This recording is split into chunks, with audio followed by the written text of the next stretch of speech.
Can't believe that someone with the experience and expertise of Chrystia Freeland doesn't seem to quite get that.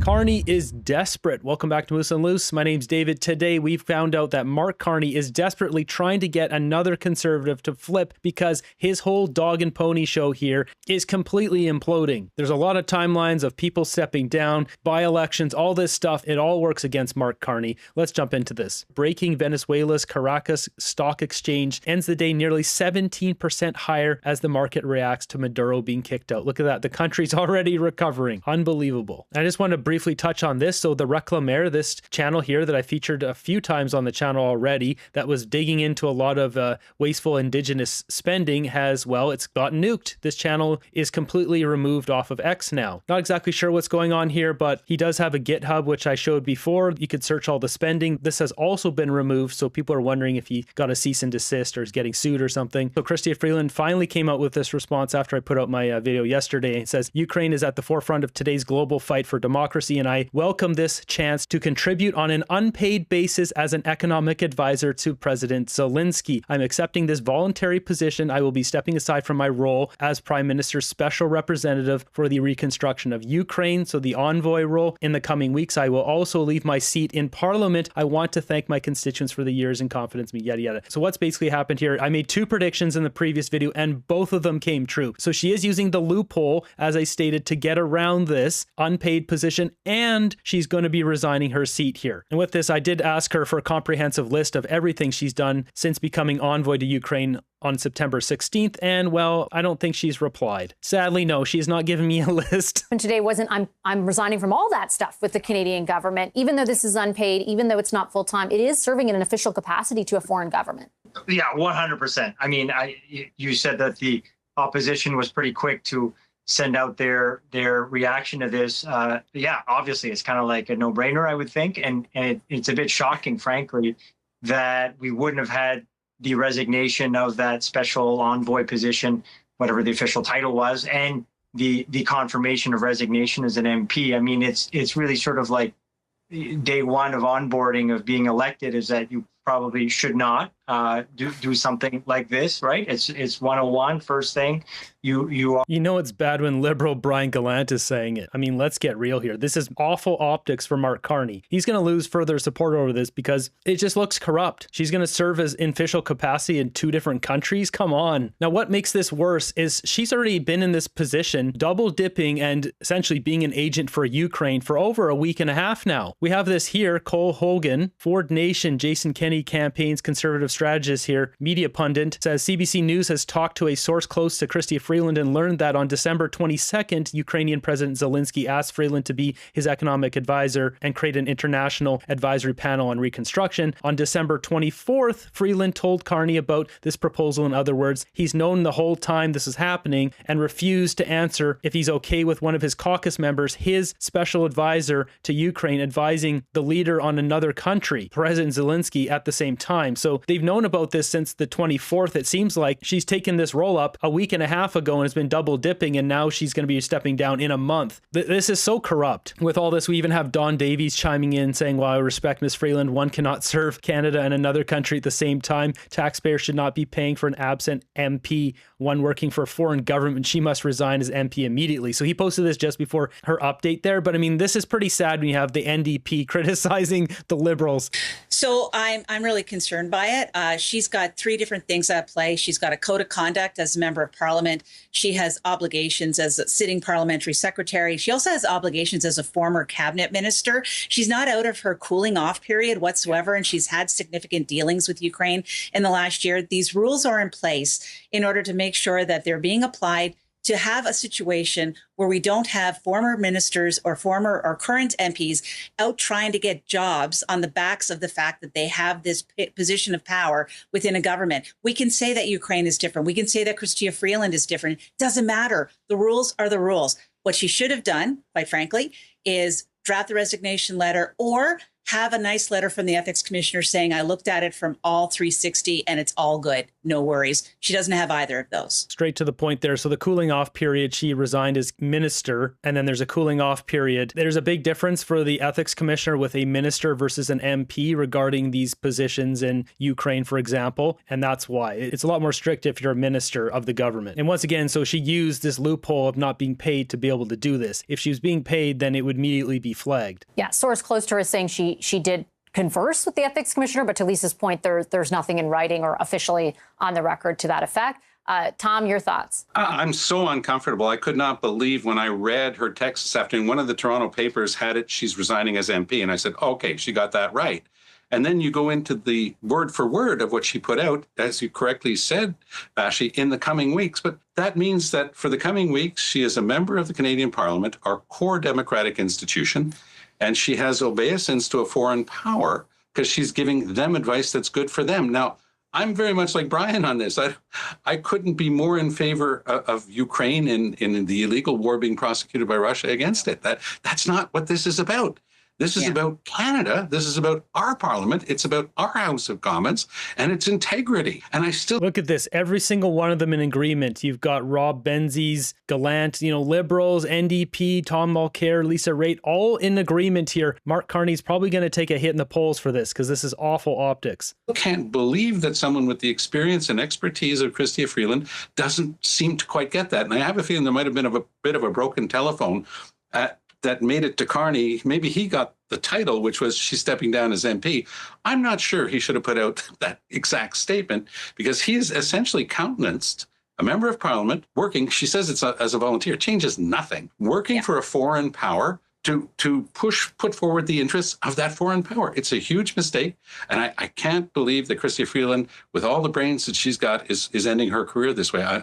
I'm gobsmacked. So rarely do I agree with Tom Mulcair, and he almost had me there until the end of the brains part of Chrystia Freeland, but Tom Mulcair's right here. This is ridiculous to have a member of parliament also serving Ukraine. You can't serve Canada and Ukraine at the same time. This is a direct conflict of interest. Obviously, the Liberals don't care about conflicts of interest. They have Carney himself has a rampant array of conflicts of interest himself. 30 seconds, and they all go to you, Benzie.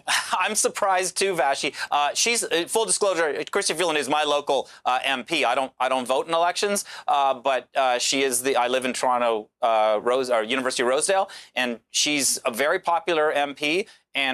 But frankly, you could run my Cavapoo Poppy with a red tie in that riding as a Liberal, and she would win. So I'm not saying that Poppy's a Liberal, but I don't know what she is.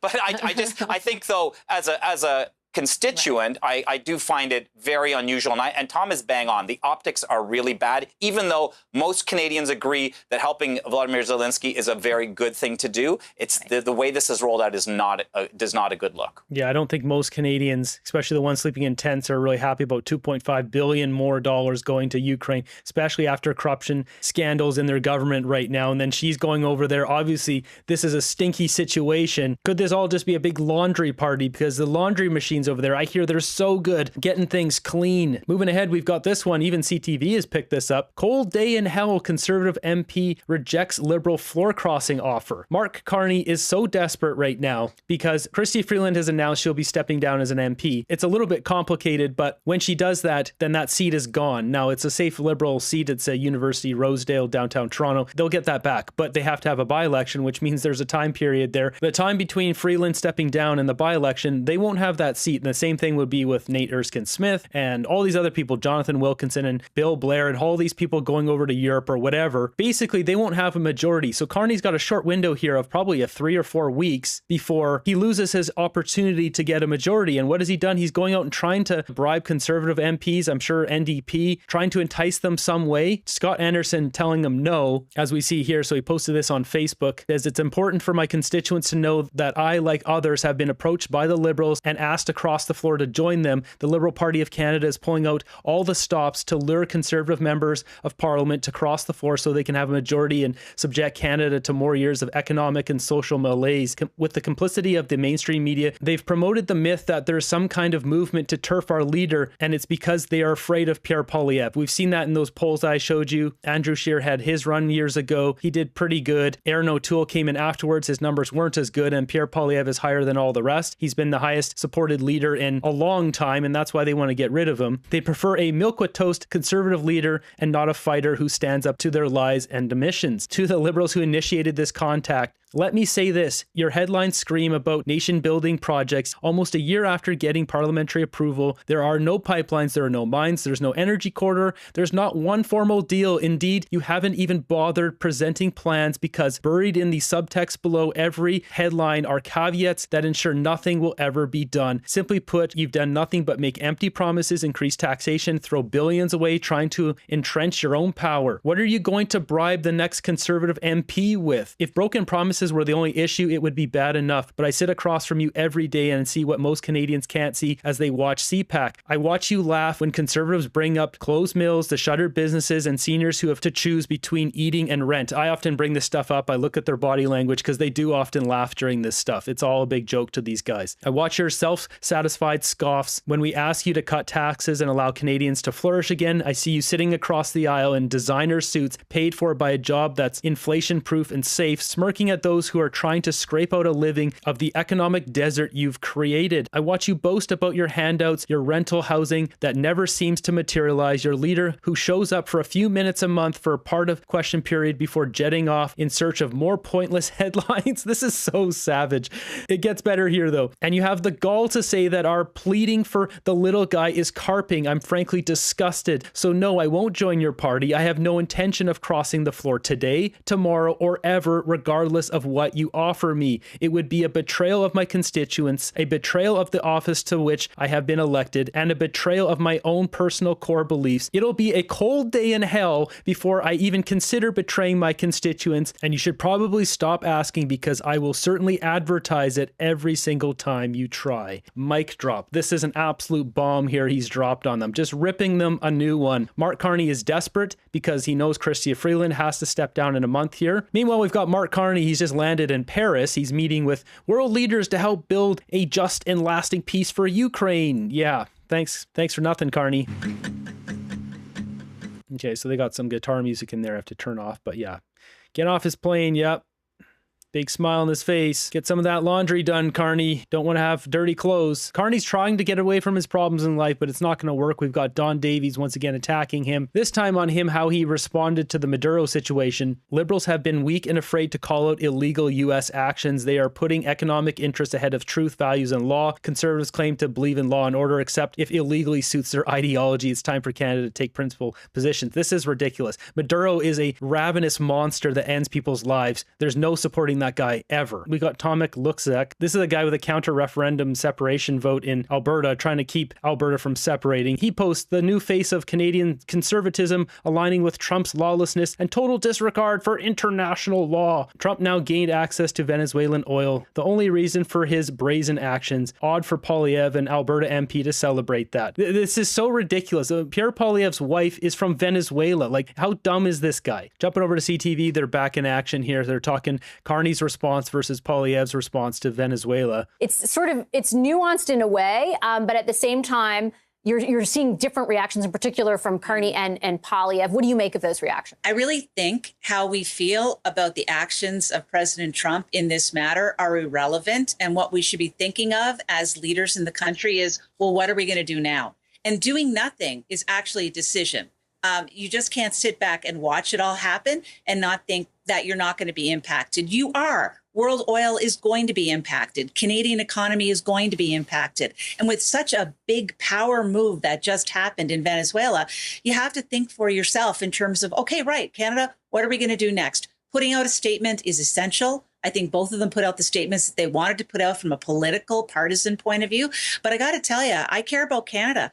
And I want to make sure that whatever is happening to the south of us, we are insulated, protected, and not only that, we're able to put in place the steps that we need in order to ensure our own sovereignty and our own safety going forward. And that's kind of, it's not like I'm saying it's not really any of our concern. It totally is our concern. But what we should be concerned about is our reaction to it and what our plans are going to be going forward, not about the words we chose to describe it and whether or not it's on side with international law. This is so on point here. Lisa Raitt just dropping the hammer. Our reaction here, or Carney's reaction in this case, because we're all not making the decision, is everything. And Carney's inaction is a decision. Mr. Net Zero is not going to start building a new pipeline to secure Canada's future. So hopefully we get an election soon, because with numerous MPs stepping down, Nate Erskine-Smith, Chrystia Freeland, Carney won't have this majority. He's trying to steal Conservatives to get a majority here in the next couple of weeks. That doesn't happen. We're going to go to another election. We need to get rid of this net zero globalist banker and start building our country up, because we're far behind the 8 ball here. I mean, look at this chart here. We've got this guy, Sean, posting this. The numbers don't lie. Anyone still supporting Carney and the Liberals need to be institutionalized.